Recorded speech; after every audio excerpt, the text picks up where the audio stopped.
depuis que je suis retraité, j'avais le temps, et donc je voulais transmettre tout ce que j'avais vécu pendant pas mal d'années, essentiellement mes petits-enfants d'ailleurs, parce que je trouvais que les jeunes générations manquaient de rêves, et j'ai pensé que c'était peut-être ce qu'il fallait transmettre. On vit dans un monde qui est devenu quand même très pragmatique, qui se défie des idéologies, qui a perdu les grands mythes fondateurs que nous avions, nous, dans notre jeunesse. Et j'ai pensé qu'il fallait opposer à ce monde un peu froid, un peu brutal, qu'il fallait lui opposer une utopie moderne. Mais une utopie qui dépasse un petit peu ce qu'avaient pu nous transmettre les Rabelais, les Rousseau, les La Boétie, les Thomas More, les Fourier, etc. Et donc j'ai commencé par écrire une fiction contemporaine avec ce livre-là, la commune de Saint-Martin. Donc j'ai imaginé une petite ville de 5000 habitants, en pleine décrépitude sociale, une ville qui se meurt sur le plan économique, et avec un maire qui lui rêve de changer les choses, mais il ne sait pas comment. Et un jour, il tombe sur un groupe d'anarchistes qui lui tourne un peu la tête, et du coup, il fait sa petite révolution dans son village. Et les circonstances font que, contrairement à tout ce qu'on pouvait attendre, il est élu. Il est élu avec un programme complètement fou. Simplement parce que l'ancien maire était le dernier descendant d'une dynastie de communistes, maires de droit divin de père en fils, et qu'en face, il y avait quelqu'un de droite qui était complètement parachuté.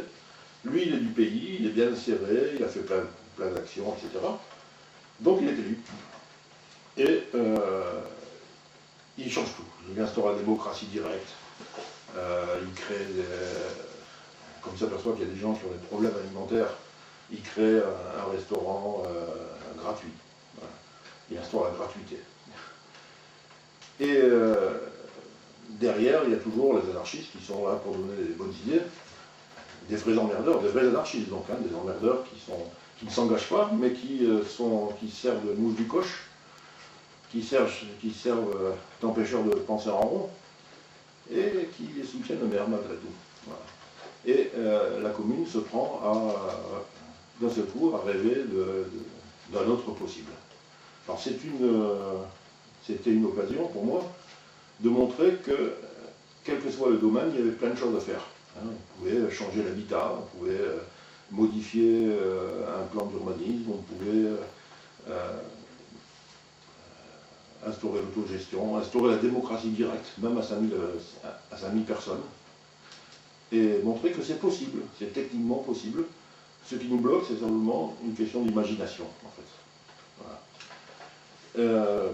Alors mon maire est forcément très charismatique, et je me méfie un peu des gens charismatiques. Donc j'ai fini, et puis il fallait bien finir le bouquin, il fallait faire une chute, donc j'ai fini par l'envoyer en prison quand même pour militantisme excessif. Et donc mon expérience sur la commune imaginaire de Saint-Martin se termine comme ça, mais avec simplement comme conclusion que toutes ces expériences-là ont changé au moins une chose, ça a changé la façon dont les gens voyaient leur vie. Et après avoir fait l'expérience de la responsabilisation et de l'imagination qu'on peut avoir, les choses ne peuvent plus être pareilles. Voilà. Mais ce roman me laissait un petit goût aussi d'insatisfaction, parce que toutes les expériences que je cite dans mon bouquin, auxquelles je fais référence, qui ont été faites de ci, de là, elles étaient toutes assez partielles, assez singulières, Et la plupart du temps, ça s'adressait à des petits groupes. Et je me suis dit, c'est pas avec des petites alternatives comme ça que l'on peut changer le monde. Et donc je me suis mis à réfléchir au monde de façon plus globale. Et dès qu'on y réfléchit un peu, on constate vite que on se trouve face à des problèmes qui sont de plus en plus insolubles. Nos gouvernants nous disent qu'ils vont lutter contre le chômage, mais tout le monde sait que le chômage augmentera encore, hein, et que qu'on soit de droite ou de gauche, il y aura toujours des chômeurs. On sait très bien que le réchauffement de la planète,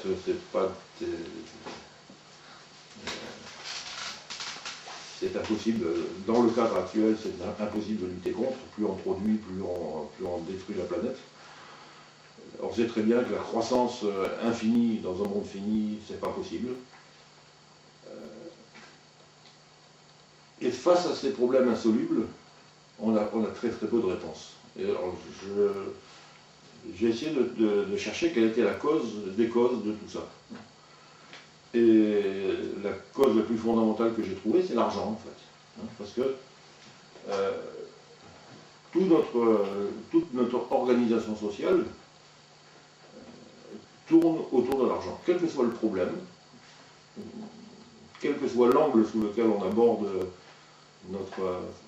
notre vision sur le monde, soit on se heurte au fait qu'il n'y a pas assez d'argent, soit qu'il est mal réparti, soit que certains en abusent, trichent, spéculent, etc.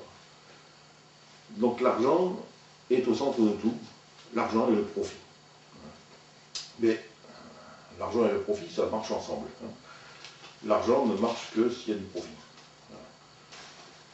Donc puisque tout tourne autour de l'argent, il fallait partir de l'argent, donc j'ai écrit ce petit roman qui s'appelle Le Porte-Bonnet, avec comme sous-titre « Une société sans argent ». Une société sans argent, ça paraît très utopique. On se dit, bon, c'est une invention littéraire, c'est pas sérieux. Alors, je me suis dit que c'était peut-être quelque chose qui pourrait nous tomber sur le coin de la figure sans crier gare. Si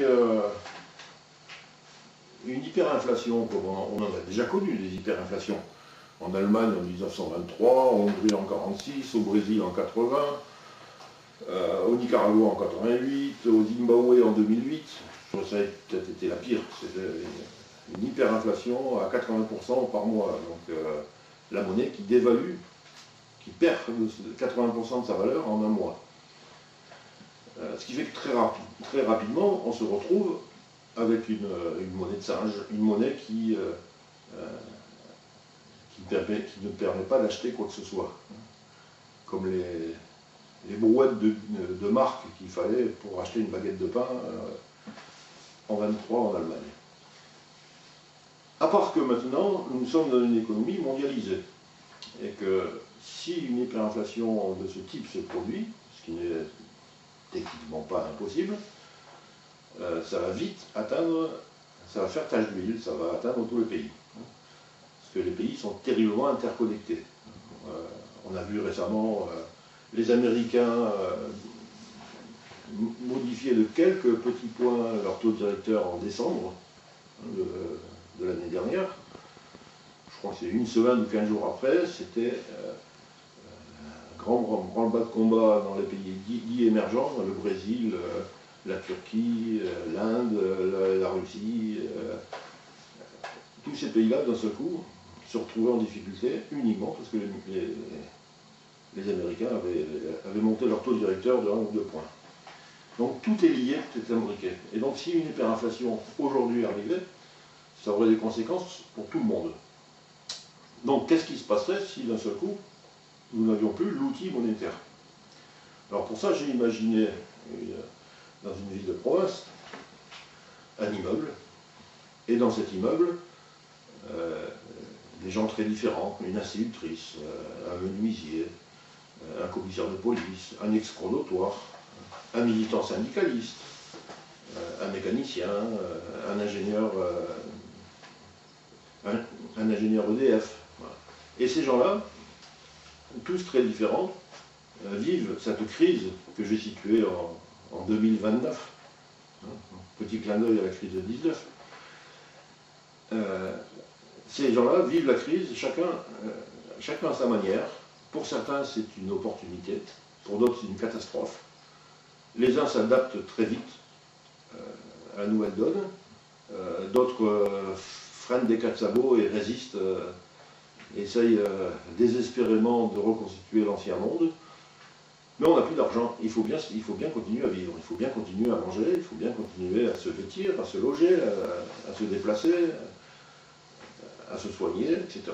Donc la société, par nécessité, cette fois, non plus par idéologie, va être obligée de s'adapter à un monde sans argent, sans outil monétaire. Et alors là, c'est extrêmement intéressant, parce que quand on part de cette hypothèse, et qu'on imagine comment ça, qu'est-ce que ça pourrait donner, une société qui est brutalement, comme ça, en quelques semaines, privée de l'outil monétaire. Et on s'aperçoit que tout change, absolument tout. D'abord, il faut bien, pour manger, il faut bien qu'il y ait des producteurs qui continuent à produire. Il faut bien des gens qui fassent les intermédiaires entre le producteur et le consommateur. Quoique, on a appris avec les AMAP, par exemple, à se passer des intermédiaires. On a des expériences déjà qui ont été faites un petit peu dans ce sens-là. Hein. Donc on ne part pas de rien. Mais c'est un sacré bouleversement. Qu'est-ce qu'on fait des supermarchés? Est-ce que les gens sans argent vont continuer à travailler pour les autres? Est-ce que les uns ne vont pas profiter de la situation et prendre tout ce qu'ils peuvent au risque d'en priver les autres? Il faut tout repenser. Les mots eux-mêmes changent. Si vous faites un petit peu attention à la langue française, c'est extraordinaire le nombre d'expressions, le nombre de mots qui font référence à l'argent, au système monétaire, etc. Et avec une étymologie extrêmement ancienne. Hein, quand on parle quand on dit pécuniaire, on parle ça vient de pécus, hein, c'est-à-dire le troupeau. Donc ça revient au troc. Ça date du troc. L'argent, ça fait 5000 ans maintenant, hein, à peu près, qu'il est en usage. Et sous des formes extrêmement différentes. Hein. Contrairement à ce qu'on pense souvent, ça n'a pas commencé avec les pièces de monnaie. Ça a commencé avec des comptabilités numériques faites sur des tablettes d'argile dans la civilisation sumérienne, où il y avait des comptables qui disaient « Monsieur Untel a pris telle chose, Monsieur Untel a donné telle chose à Untel, Monsieur Untel a échangé... et avec leur tablette d'argile et leur petit roseau, ils consignaient tout ça. À la fin, on faisait les comptes. Voilà. Donc, pratiquement, le fonctionnement d'une banque actuelle. Ça fait 5000 ans que le système monétaire a été inventé, vraisemblablement pas très loin de cette fameuse rivière qu'on appelle Pactole, en Asie mineure. Donc, notre société sans argent, il faut complètement la revoir. Tout va changer, y compris les relations humaines. Donc, ça change du plus proche au plus lointain.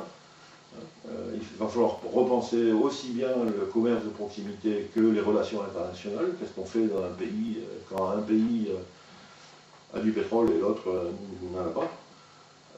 Ça change toutes les relations humaines, depuis l'organisation mondiale jusqu'au plus intime. Alors il y a des choses qui sont évidentes du premier coup. Par exemple, mon habitant de l'immeuble qui est escroc, pour lui c'est un foutu problème. Comment va-t-il continuer à vivre sa vie d'escroc sans argent?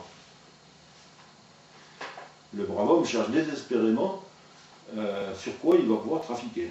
Voilà. Et il est bien embêté, parce que c'est pas évident du tout. La prostitution. Qu'est-ce que devient la prostitution? Qu'est-ce qu'un proxénète va tirer des femmes qui vivent sur le trottoir? Sans argent, c'est pas évident. Le trafic de drogue. Ça fait des années qu'on parle de lutter contre les trafiquants de drogue. Des années qu'il y a toujours autant de trafiquants de drogue, il y a toujours autant d'argent qui circule sur ces produits. Sans argent, plus de trafic. Alors bien sûr, il y aura toujours la petite plantation sauvage de la chiche dans un coin, Mais le trafic tel qu'on le connaît aujourd'hui, avec ses dangers, avec l'exploitation de millions de pauvres gens, tout ça, ça disparaît de fait.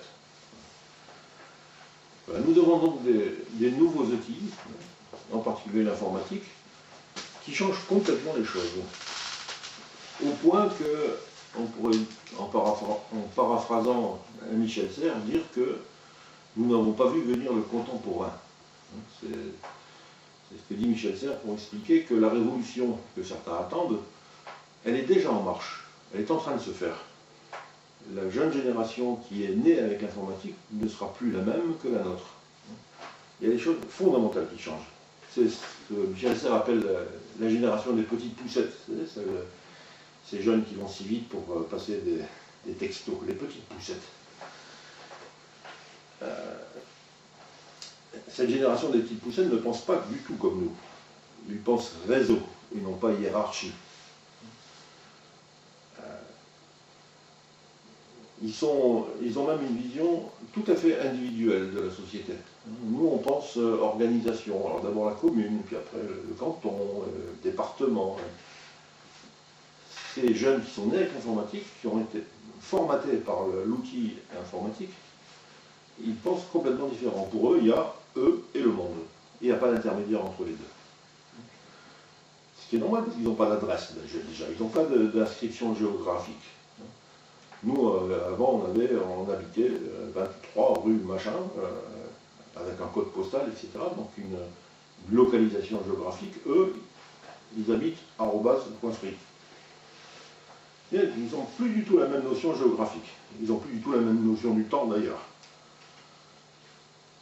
Et l'outil informatique, outre le fait qu'il change complètement les esprits, autant sûrement qu'a pu changer l'invention de l'écriture ou l'invention de l'imprimerie,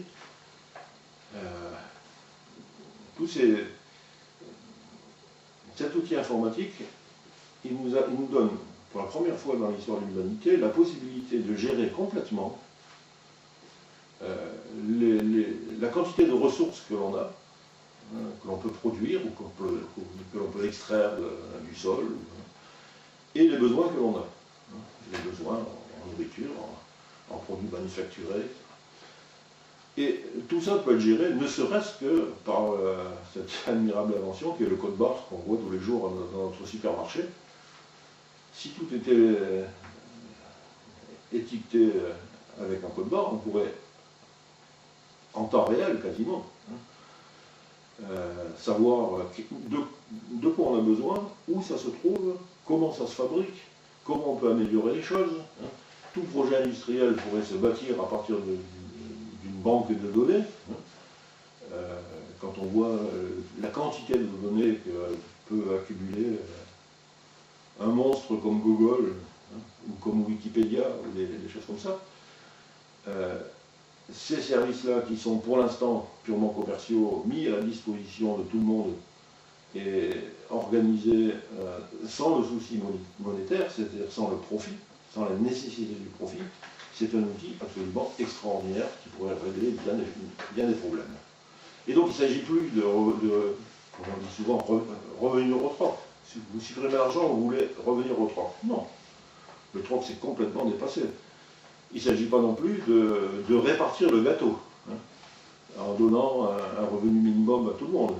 Il ne s'agit pas de chercher à tout prix à rendre les gens justes et honnêtes, en demandant aux gens de ne plus être des escrocs, de ne plus capitaliser, de ne plus thésauriser aux dépens des autres. Il y a longtemps qu'on sait quand même que l'humanité a mis du temps à évoluer, et quel que soit le beau discours qu'on peut lui proposer, l'homme reste autant un être admirable qu'un loup pour l'homme. Donc, c'est pas par la morale qu'on y arrivera, c'est par l'organisation d'une répartition. Alors, c'est même pas le don. C'est, pour moi, ma société sans argent, c'est une société de l'accès. Voilà. Tout le monde a le droit à l'accès à ce qui existe. Donc si on produit tant de poireaux autour de moi, j'ai besoin de tant de kilos de poireaux par semaine pour vivre, il suffit de faire le lien entre les deux. Donc, ce que je propose dans mon livre, c'est de jeter le porte-monnaie aux orties, en fait. C'est de devenir un athée de la monnaie, devenir un numismate, comme on dit.